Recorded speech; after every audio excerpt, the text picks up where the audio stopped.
Ele nos amou e se entregou.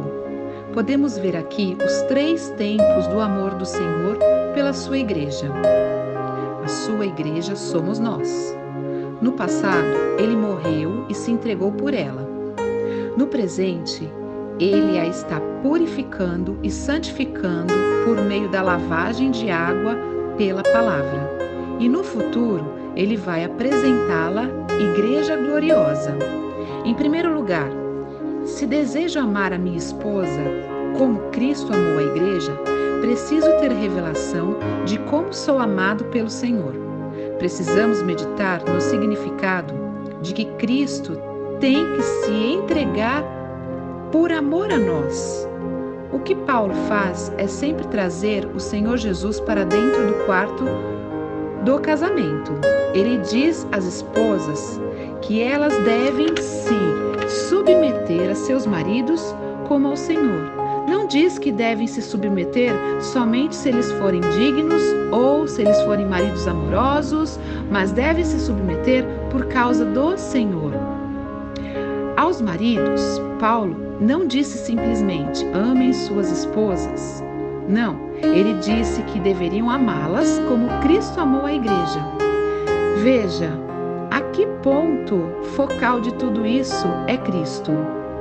Tudo fica maravilhoso quando você traz Cristo para dentro da sua vida.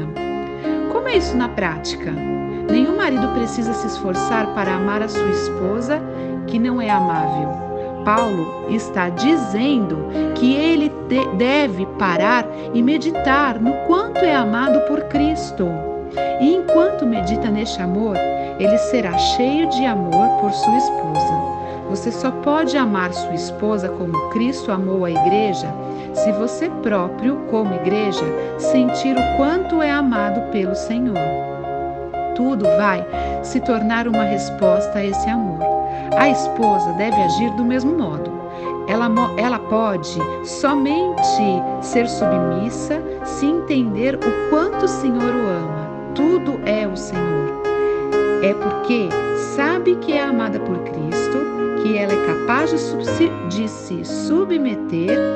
Ela não teme, pois confia que o próprio Senhor vai cuidar dela.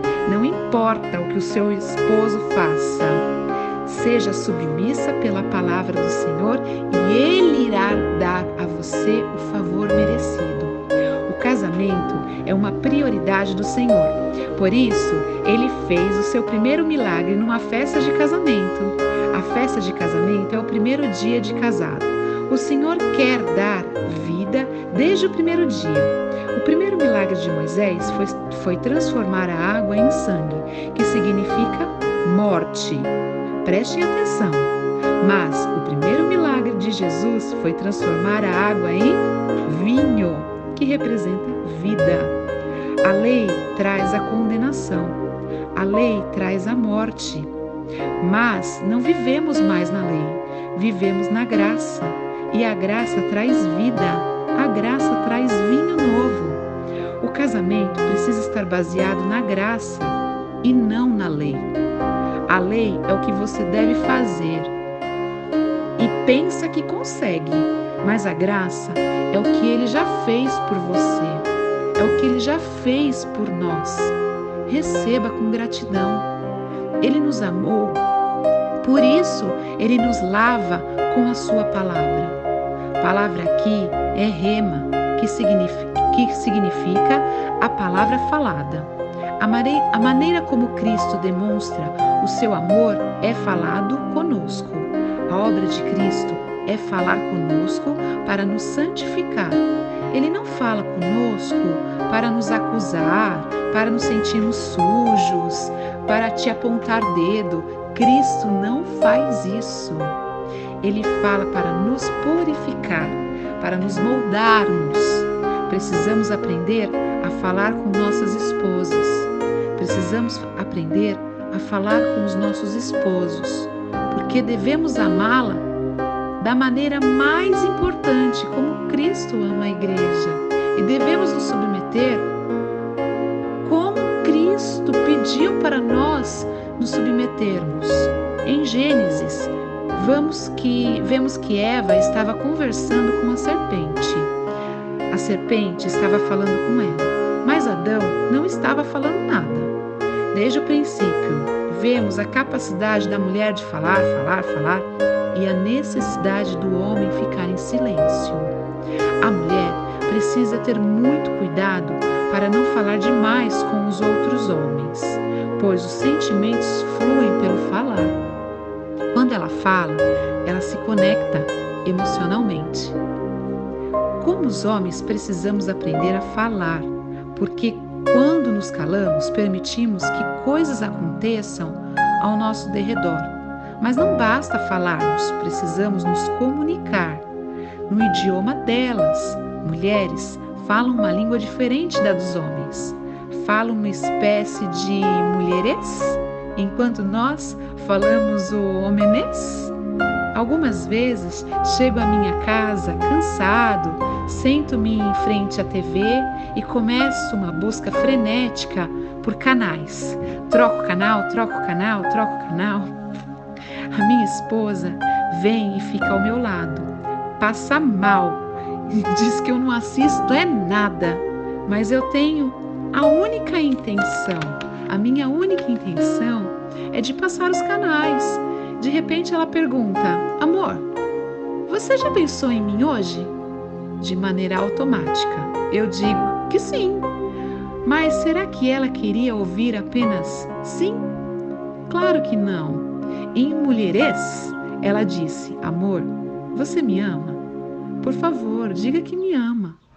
Como eu só respondi com um monocórdico sim, ela vai dizer que eu nunca converso com ela, que eu não dou atenção para ela, que tudo é do jeito dela, é dele. Então, assim, eu estava, na verdade, conversando com ela, mas infelizmente em outro idioma.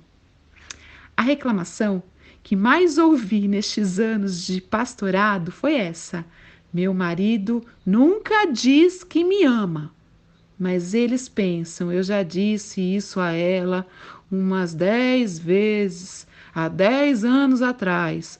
Por que preciso ficar repetindo? Oh, Senhor! Quando Deus criou a mulher, Ele a fez para ser ajudadora. A palavra ajudadora traz em si um sentido de completar o que falta no outro. Isso é lindo. A submissão não tem nada a ver com rebaixamento. Nós somos ajudadoras. Vejam só, estejam claro que lhe falta alguma coisa e sua esposa lhe foi dada para suprir essa falta. Se ela fosse igualzinha a você, um de vocês estariam sobrando. Veja bem, esta é, algumas vezes, a razão do conflito. Ela vê coisas em você que você não vê. No passado, muitas vezes a minha esposa me advertia de que havia algo errado com determinada pessoa. E depois de algum tempo, eu descobria que a sua percepção era correta. Mulheres são intuitivas, são muito mais intuitivas, enquanto homens são mais racionais. Homens falam a língua lógica, enquanto elas falam a língua do coração. Homens são focados na tarefa, mulheres são focadas em pessoas. Prestem atenção o quanto é importante discernir as diferenças de um homem e de uma mulher, para que nós possamos viver em amor.